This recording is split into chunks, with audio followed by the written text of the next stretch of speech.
Yes, ikaze kuri mwese abadukubona abadukurikira tubashimiye cyane kandi tubaye ikaze mu biganiro byacu. Twizere ko mumeze neza kandi butameze neza mu buzima, turakwihanganishije kandi turagukomeje. Wizere ko ejo cyangwa se ejo bundi ibintu bizagenda neza cyane. Twongeye kubana na Prince Robert. Prince, umeze neza? Ndashima Imana, ndamahoro. Ni amahoro? Yego. Ni byiza cyane. Tugiye kuganira kenshi uri umwe mu bakurikira imbuga nkoranyambaga cyane, uri umwe mu bakurikira n'ibiberaho, ndetse wanahamirije abantu ko samutayemu nazikoresha mu buryo bw'imibereho. None si wo mahira, ariko mujye mubwiza abantu ukuri. Ni ukuri, hano niwo mahira, sibyo? Ntabwo ari mu ivuga butumwa. Nta duka mfite mu mujyi, uri kumva? Iduka ryariba. Oya, nta manzu ndega amatwi, sibyo? Ngiye hano niwo mahira. Yego. Ibindi nta butike mfite muri make ibyo ukora. Mbe Kigali nta rutoki ruhari, uri kumva? Njye gutemamo igitoki, sibyo? Turi kugendana. Ariko uko niko kuri. Aho kugira ngo uzazikoreshe ugiye utubura abantu ngo babigize urusengero ugende wiba abantu ejo bazongera guhagame, uri kumva? Jewe ahangaha makorera ibintu bibiri. Ndahahira, uri kumva? Nkanavuga ubutumwa bwiza, ariko si wonyine mbuvuga. Mu muhanda, aho niga, aho ngenda, aho mba, aho mvugana nabo, ntabwo ubutumwa bwiza mbukora kuri YouTube. Nk'abakunda gukurikira status yanjye, nka status yanjye ya WhatsApp, sinjya shyira ibintu bitarivuga ubutumwa kenshi. Yego. Maze iminsi ndi kubona ibiganiro by'uwitwa Ndambe Ndore Valence, uzwi ku izina rya Ndahiro Valence Papi, yikoma, ndetse abantu benshi bamwe na bamwe bavuga ko bazi ko afunze, ukareba ndetse n'ibintu biri kuba kuri Ndahiro Valence Papi. Benshi bati ni akagambane, benshi bati ni urwango. Wareba amagambo witwa Pasiteri Claude bakunda kwita Sebiradiyo yamuvuzeho, cyangwa se n'amagashi bamukoreye ku rukiko, kuba umuntu yaje kuburana, yaje mu butabera, mwe mukaza kumwishongora hejuru. Yego. Ajya niba wajya mbwira ngo ibintu nta rukundo rubamo. Hari urwo ujya ubonamo se? Ni ibintu ubona gute Robo? Reka mvuge buriya kenshi iyo umuntu agiye kumuganiriza bavuga nibura si iki kiganiro, kuko nabo ngabo bashobora kutabyumva. Urumva nk'urugero nka nka Prince Robert bafite channel ntoya, bashobora no kutabyumva, ariko nibura abo naganiriza babyumvishe, kuko nanjye mfite abandeba byanze bikunze. Iki kiganiro ntabwo cyabura 3,000 cyangwa 4 bakireba, sibyo? Abo bana 4,000 ese mbahaye iki? Nubwo mvuze ngo niho mahira, kuko Gmail yanjye impa amafaranga, ese mbahaye iki? Sibyo? Uzumve nkunda gukora introduction nkavuga ngo nitwa Prince Robert, umuhungu w'Imana n'Abanyarwanda, n'umuntu wese wumva ururimi ndi kuvuga. Uzi ntago abantu babumva iyo sinyatire ikintu ushatse kuvuga. Ngenda umunyarwanda, nkaba n'umukristo w'ukuri, ndihamiriza, mpamya neza n'Imana izampamiriza ku munsi w'amateka, kuko nanjye nkunda kuyihamya mu maso y'abantu. Hanyuma reka mvuge wenda ku bunyarwanda. Hari ibintu bitatu biba ku mwana w'umuntu we atikoresha yisanga byamubayeho. Ikintu cya mbere ni icyo bita kuvuka, wakavuka. Nta ruhare yabigizemo. Yego, ukisanga ku isi. Ariko nubwo uvutse ukaba wisanze ku isi, reka tukugereranye na product ivuye mu ruganda, sibyo? Yego. Iriya product uzayitegereza ifite etikete, ni ikizajya gukora. Telefone ifite gahunda yo gukamera no gukora ibindi bikorwa bya telefone no gutelefona. Kamera ifite gahunda yo gukamera, batiri ifite, donc buri gikoresho cyose cyo gifite umumaro wacyo. N'umuntu rero ni product y'Imana. Aza mu isi afite icyo bita umumaro. Hari abantu bagera mu isi wa mumaro Imana yabandikiye ntibawukore, sibyo? Abandi bagera mu isi bakarangara, babona ubuzima bugiye kubacika, iki Imana yabandikiye bakagira gute? Bakagikora.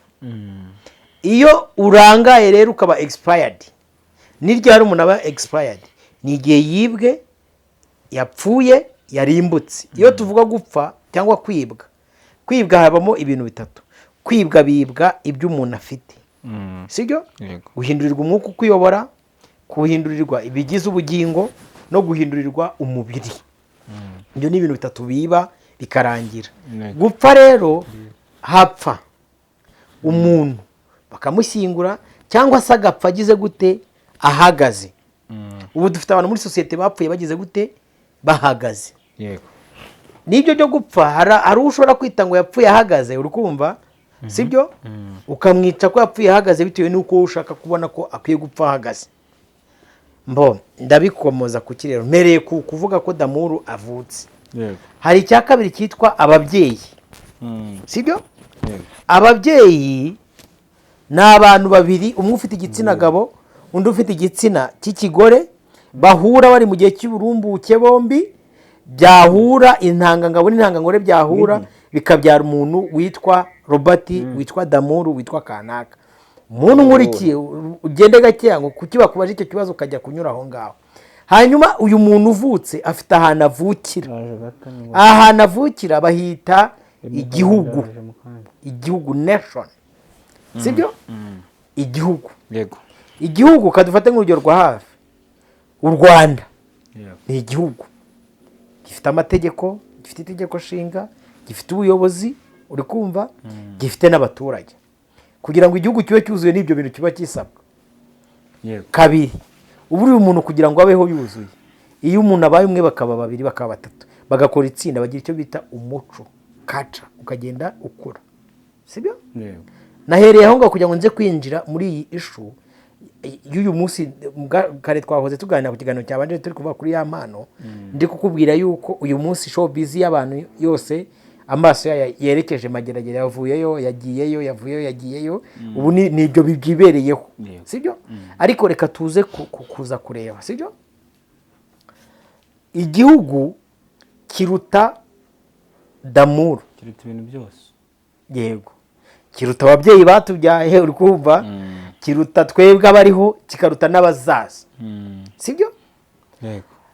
Ariko generation iriho muri icyo gihe icyo gihugu ishobora kucyangiza, kikagira icyo bita amateka mabi, sibyo? Kuko buri gihugu cyose aho kiva kikagira kiba gifite histoire yacyo. N'u Rwanda dufite amateka yacu, kandi nyangura kubwira abantu nkavuga ngo amateka yacu ari sensitive, sibyo? Amateka yacu ari sensitive. Kangaruke rero kuri Ndahiro Valens Papi n'abavandimwe wahoze uvuga, ari ba Claude, ba Magashi, ba Papi n'abandi, hari ukuntu baza gukora icyitwa itangazamakuru. Gaje nari kuganirije, ndakubwira ngo itangazamakuru, sibyo, nk'uko umuco ukura naryo rirakura. Ubu abantu bavumbuye kwandika, kuko habanje itangazamakuru ryandika, haza gukurikiraho itangazamakuru ry'iki, ry'amajwi, haza iry'amashusho, none haje iryo bita digital media, rigenda rigira gute, rigrowing. Uyu munsi haje iryitwa ubwenge bukorano, bahangana. Urumva ko bigenda bigira gute, bikura. Abantu rero hari ikintu bataramenya, ijambo umunyamakuru, sibyo? Ni umurimo, umwuga, umwuga wo gutangaza iki, amakuru. Hanyuma uko kuba umunyamakuru cyangwa se gukora umurimo wo gutangaza amakuru bigenda bigira kategori bitewe n'icyo bita professionalism n'abawukora.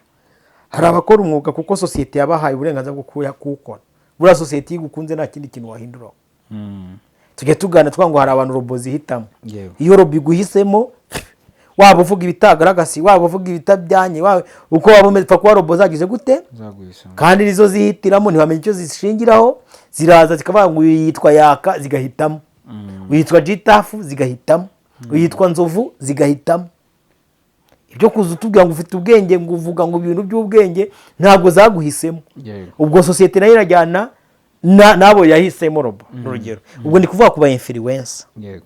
Ariko nanone tugaruke kuri bwa burere bwa kibyeyi, sibyo? Bwa burere bw'igihugu, bwa burere bw'umuvandimwe. Ese ko robo ziguhisemo utanga iki? Ugabura iki? Ugabura iki? Nicyo umaze muri sosiyete.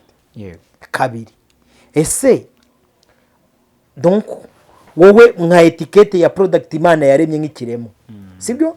Ese ko gukora ibyo Imana yakuremeye gukora cyangwa ntabyo ukora? Yego, nasashiye introduction yanjye kugira ngo abantu baze kumva ko habaho umuntu, hakabaho ababyeyi, hakabaho n'igihugu. Uko umuntu agomba kwiyubaha ubwe, akubaha n'abandi bantu kuko nturi hejuru y'amategeko ku bandi.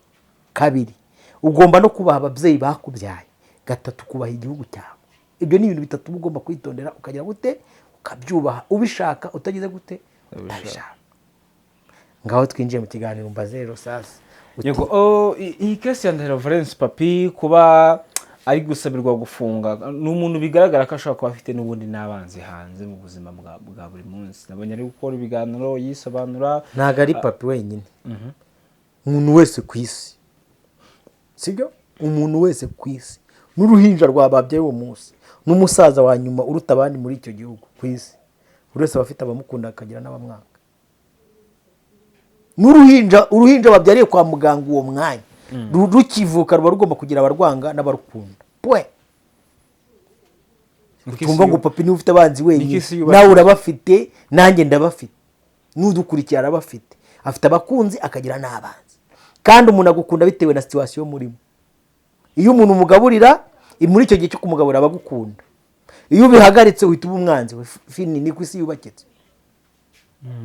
Yego, icyo cyo tugishyiraho umucyo. Si Papi wenyine ufite abanzi, na Yesu ubwe yarabafite, Trump arabafite, Putin arabafite, Perezida Paul Kagame arabafite. Uzumva bamusakuriza, ariko afite n'abantu bamukunda. Icyo cyo ni ikintu kizwi ko nta muntu utagira abamukunda n'abamwanga. Ahubwo wowe abantu ubabaniye ute? Niho hakwiye kwibazwa. Naho kugukunda kuva isi yaremwa kuzarinda irangira, nta muntu uzagira abamukunda bo 100%. Ntabaho. Na wa muntu, hari abantu baza hano muri societe akibombarika, akigira umuntu urera kwereka uko kwibombarika ushaka kutwereka ko tugukunda, niko ahubwo kuratuma tukwanga. Kugira ngo numve imbaraga zayo.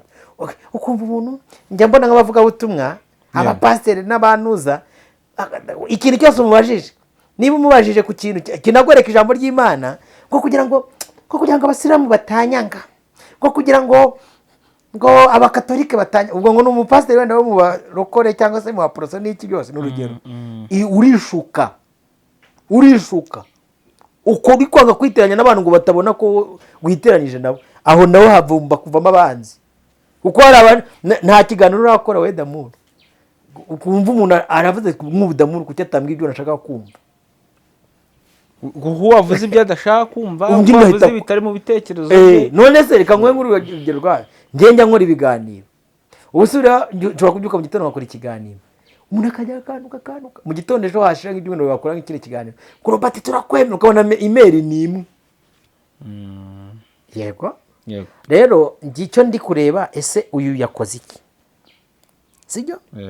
Ntago nagiye deeply gukurikirana ibintu bya Valens Papi, uri kumva? Sibyo?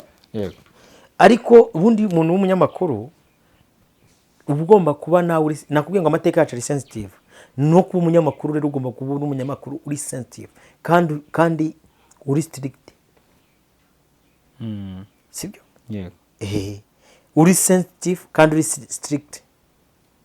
Rega abanyarwanda dufite ibikomere mu mitima yacu. Hari inkuru wemera ko umuntu akora zikaba zadukomereza. Cyo ni icyambere. Ikindi cya kabiri, uri kumva abantu bajye bagenda na gakeya. Brother, mushobora kujya mu rusengero wabwiriza abasambanyi bicayemo cyangwa bicanye, wasohoka hanze umuntu akaza akakuniga cyane, kuko atari ko wamushenze wowe urabwiriza abantu ngo abasambanyi kubera iki? Ngo wamutonekeye umutima. Tishifo kwiga ko tugira gute tubana, nibyo nakubwiye. Ubona kuri iyi case yabaye kuri Ndahiro Valens Papi, ndetse nshaka kugira ngo tuyisubiremo cyane. Niba kuko ari kwagerezwa gufungwa, ubona ari irihe somo bikwiriye kumusigira? Isomo bikwiriye kumusigira ni isomo riri muri Bibiliya, rivuga ngo ntukavuga abakiri nabi, ngo kuko n'inyoni iguruka. Abisubiremo, ntukavuga umukire nabi uri mu nyumba ye, kuko n'inyoni igihaguruka ikagenda ikamubwira ibintu wavuze. Bari abahungu bandikaga biriya bari abahanuzi mwana.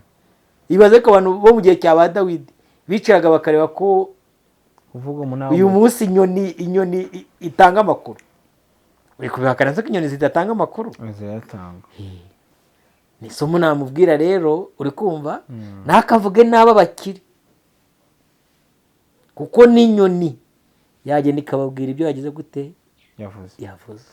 Yego, ni kenshi cyane ku mbuga nkoranyambaga tubona ibitekerezo, tubona ibintu bimwe na bimwe biri kugenda bivugwa. Uyu munsi hari kugarukwa ku butumwa Madame Scovia Mutesi yandikiye minisitiri. Kandi wenda tutaragera ku bya Scovia, ikindi Ndahiro hari ikosa yakoze agomba gukosora. Irihe? Ntabwo sosiyete zacu dukunda abantu bavuga ko ari abakire, bigira abakire. Sosiyete yacu ntabwo ikunda.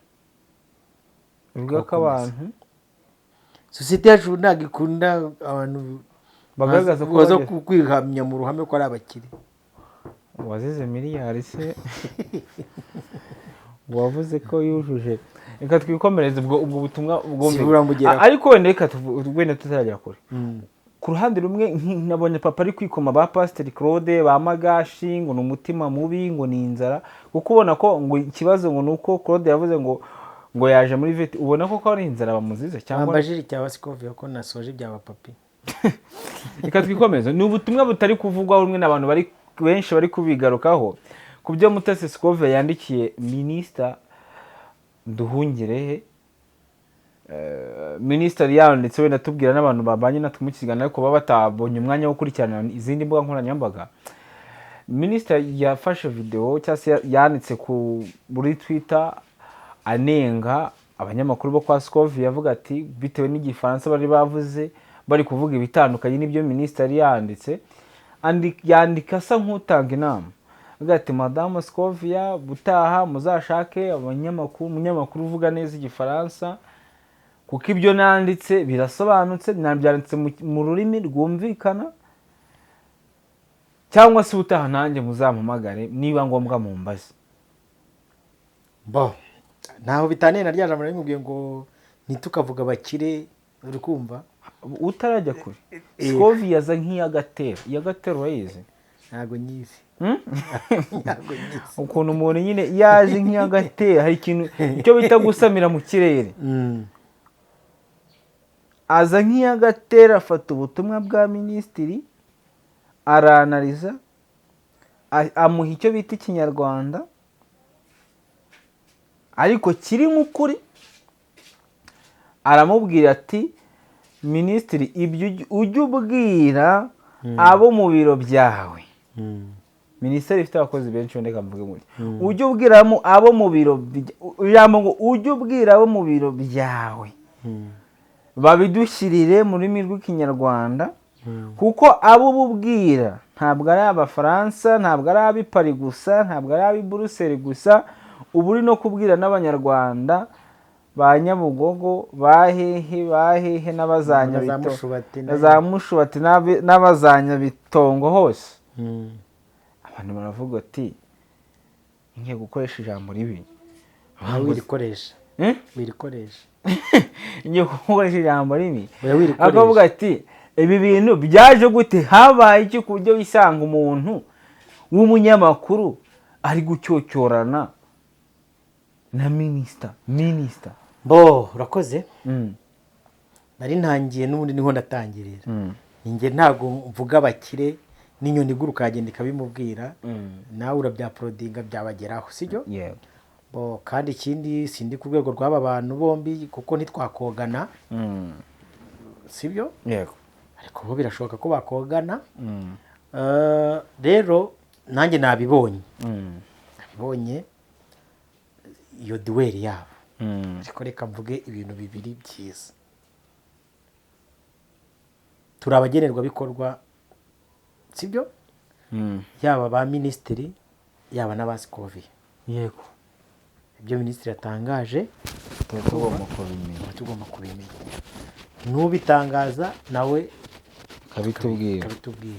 icyo urumva ko nicyo nabivuze ngo bakogana sibyo yego kuko minisitiri akeneye umunyamakuru n'umunyamakuru nawe akeneye minisitiri ngo abone amakuru kuko buriya ahantu abanyamakuru bakura amakuru no mu bigo bya leta naho habamo aho bakura information baha abaturage yego hanyuma reka mvuge iki kintu sinjye njyenyine uvuze ko Scovia ari umunyamakuru mwiza abantu bose barabivuga ikimenyimenyi ari mu bagore hari navuga ko ari umunyamakuru ngo ari gushyanuka ubwo nibonge sinamubahuka kandi mu kanya ngiye kumusaba akazi kubera ko ni mu bantu bavuga igifaransa neza yego ni mwiza pe ni mwiza kuko n'ikimenyimenyi ayoboye abanyamakuru bigenga urumva urwo rwego inzira yose aba yaranyuzemo kugira ngo ahagere ni ikintu kiba gikomeye yego bwiza rero bw'umukobwa akenshi nibwo bumujyana ibwami ariko gutindayo atinzwayo n'ubwenge bwe yego sibyo hari akana hano haruguru bita mami iminsi yashize kajyaga kava ku ishuri kakabwira ngo uri mwiza none umwana wo kugira ngo agere mu rugo akajya agumya gukomeza mu muhanda akomeza atambika ngo bagumye bamubwire ko ari mwiza yego sibyo na Scovia rero ni mwiza ni umunyamakuru mwiza umugore w'umunyabwenge w'umuhanga ariko nyine ntazarenge mama Rwagasabo nk'uko minisitiri yabimubwiye kabiri si uko ikintu yabaje atari cyiza ariko buriya abantu bakuze abantu b'abayobozi hari ibintu byiza hari uburyo bwiza babazwamo kuko buriya ijambo ry'abayobozi ijambo ry'abanyamakuru sibyo barivuga bazi ngo riroroshye ariko rikaza kugira gute gufata indi ntera nyine niyo mpamvu umunyamakuru akwiye kumenya ngo ndavuga iki ndakivugira hehe kiragira impact kuri sosiyete gute ababyeyi badushumbye batuyoboye badutwaye kuko ni abatware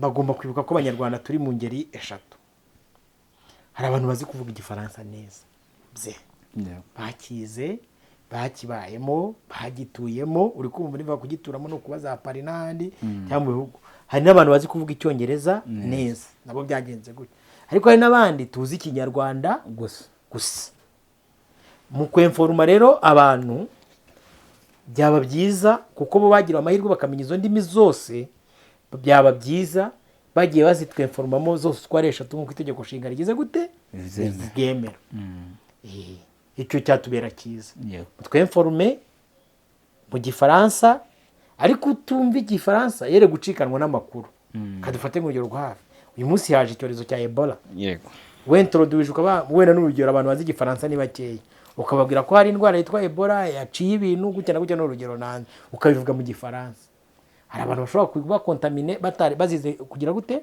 kutamenya indimi kutamenya izo ndimi biba byiza communique ziri national zitanzwe mu ndimi abanyarwanda abagenerwabikorwa bumva iki kintu cyo ni ikintu cyiza ariko nanone ngaruke nyine kwa kundi navuze ngo umunyamakuru bwana munyamakuru ndanumva ari kwamamagara ubwiza bwawe buguha ubushobozi bwo kuvugana na minisitiri kuko nkanjye ntabwo wamwandikira minisitiri ntabwo yakwandikira no gukosora ni yana replayinga nuza yanjye nuza yanjye ni urugero nyine ngo haye si uko itegeko ritabinyemera ariko classes z'abantu ziremewe muri sosiyete tugira classes z'abantu niyo mpamvu nakubwiye ngo bafite ubushobozi bwo kuba kuri standard n'undi ejo azaba yamutumiye bongere basabane ariko donc nicyo yatuvuganiye nicyo niyo mpamvu ntawe ndebye ngo minisitiri ngo hari ikosa yakoze sinebye ngo Scovia hari ikosa yakoze donc balancing y'ibintu bavuze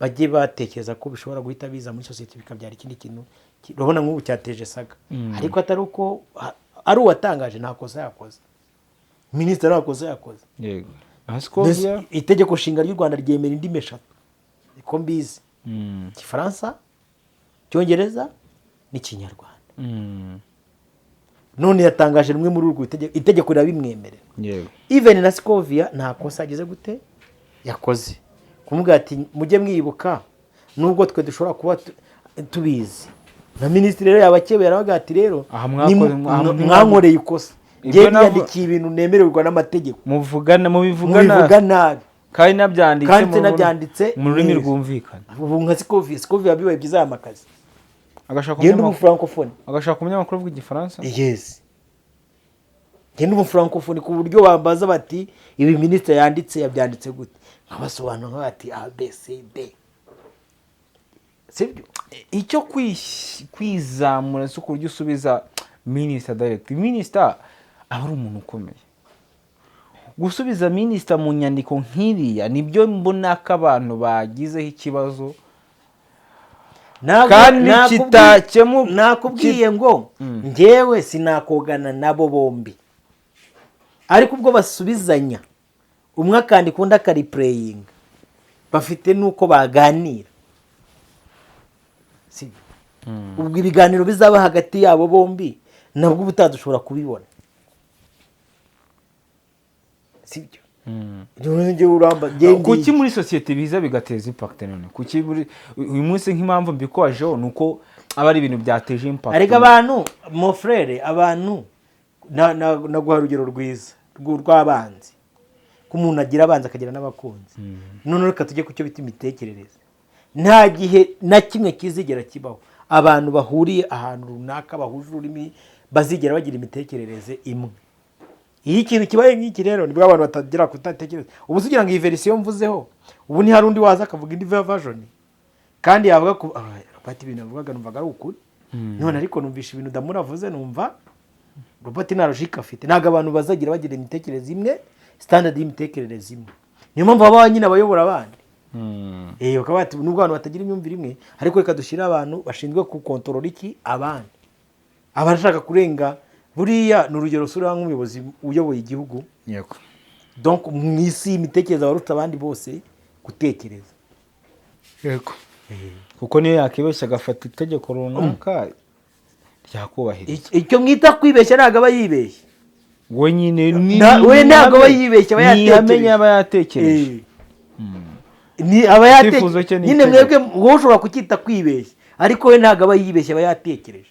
Ikivuzo cye ni nese ubu perezida ashatse yabyuka mu gitondo akavuga ati umuntu wese wambara umwenda wa gisirikare wese ku izina rye mushyireho umuntu wese uri hasi wenda y'iranka rya liyetoni mushyireho liyetoni.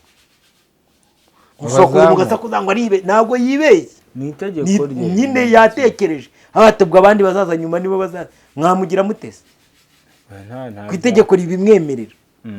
Yego rero abantu bari ku rwego minisita ni umuntu ukomeye ariko n'umuyobozi burya w'igitangazamakuru aba ari umuntu nawe ukomeye kandi baba baziranye baraziranye bahuye inshuro nyinshi baganira kenshi gusa muri diplomasi no muri politike uri kumva kuba uziranye n'umuntu ntabwo ari igisobanuro cy'uko ushobora gukora ikosa sosiyete yabona ko ari ikosa ntacyo bitwaye. Yego kumenyana ni kimwe ariko n'akazi ni ikindi. Icyo kintu abantu bajya bamenya kukibalansa. Kubera iki abantu benshi kubona ko Scovia yubahutse minisita ntabwo benshi se ndabazi njye mbaza nkanjye we ntabwo uri kubona atamwubahutse njye ntabyo mbona ni ibisanzwe ntabwo ahubwo ikintu cyabaye ni uko abantu nyine batumva ibintu kimwe sibyo. hari uburyo minisitiri yamusubije semye minisitiri yamubwira ati wowe Scovia ntushaka umuntu mu gitangazamakuru cyanyu uzi ururimi rw'igifaransa neza nk'uko nduzi yumvishe sibyo. Scovia nawe ati nyamara ukwiriye kujya utubwira mu ndimi zose twumva. Yego nicyo ubona gikwiriye kubaho abantu bareke pressure gusa kubera ko uyu munsi Scovia iyo akoze reciproc akoze donc arespondinze Twitter wenda n'urugero z'abayobozi abanyamakuru bagenzi baba barekerereje nawe azabyigaho neza mu kwandika amatweets ajya yatekerezaho kabiri numva aricyo cyaba cyiza kuko nyine ubu yamaze kuba umuntu w'abandi. Iyo umaze kuba umuntu w'abandi ibyo uvuze aba ari inkuru. Ibyo nakubwiye ngo ahantu hava source d'information no muri profile z'ibyamamare naho habaho. Yego ndamubu we wandikiye minisitiri kuri ukamusubiza kuri iyi ntago byawe nta muntu wakirwa abikoti kuretse wenda minisitiri nk'umuntu ufite izina rikomeye akurespondinza wenda akakurespondinga ukuntu sibyo abantu bakabyo ariko donc profile names zitanga information yego n'ibigo bya leta n'ababirimo bagatanga information. Ubwo rero birakwiye ko nyine ndavugisha ukuri siko via robo zamuhizemo fa kumushyira kuri thumbnail gusa hejuru. yego Icyo rero nawe agomba kukimenya akabanya okay aba bantu robo zihitamo nabo bajya bitonda bagira ukuntu batwara ibintu. nasabye akana Nyabugogo kari guciza ngo aragitosa kakamayibobo gatoya urukumva babaza akana bukamenye ibi byaragitosa gute. Urumva ni iyo umuntu ari kimenywa n'abantu bose ubuzima bwe buba buri hanze. yego Robert turagushimiye cyane. Nawe ndagushimiye kubwo umwanya muduhaye. yego.